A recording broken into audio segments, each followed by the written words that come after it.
আমার এই আটপৌরে জীবন আমাকে কর্মব্যস্ততা, ঘরে বাইরে শুধু কাজ আর কাজ, এছাড়া আর কিছুই দেয়নি।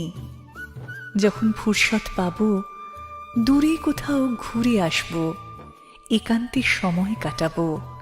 পাহাড়, সমুদ্র, বনবাদার দেখা শেষে তৃষিত প্রণয়ের উৎস মূল ছোবো। আরো কত কি আশা! আমার টানাপোড়েনের এই জীবন এর কোনো আশাই পূর্ণ হতে দেয়নি, বরং অপূর্ণই রয়ে গেছে আমার বেশিরভাগ আশা।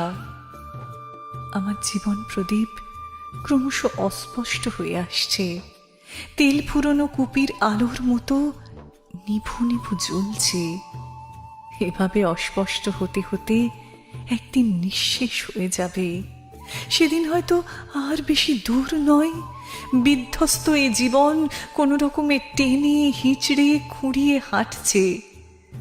যে জিনিস কারো কোনো কাজে লাগে না, কজন যত্ন আত্তি করে তাকে। ভাঙারি মালের কিছু মূল্য আছে বই কি। জীবন ফুরিয়ে গেলে এর বিবর্ণ আভায় কেউ আকৃষ্ট হয় না।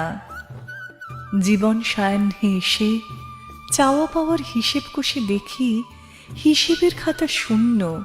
হেরে যাওয়া জুয়ারির মতো জীবন যৌবন সব কিছু হারিয়ে পরাস্ত জীবন।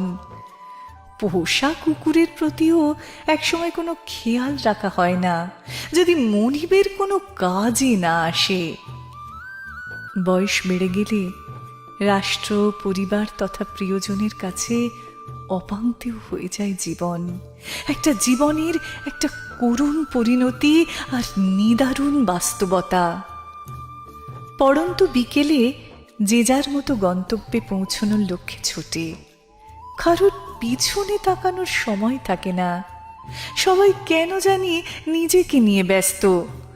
অসহায়ার দিকে কেউ বন্ধুত্বের হাত বাড়ায় না, ভালোবেসে একটু পাশে থাকে না। আজ কেন জানি মনে হয় এখন আর কেউ আমার দিকে ওই চোখে তাকায় না, যে চোখে তাকালে আমার বুকে কলকল ছল ছল রবে অঝোর ঝর্ণাধারা বয়ে যেত, অঝোর ঝর্ণাধারা বয়ে যেত।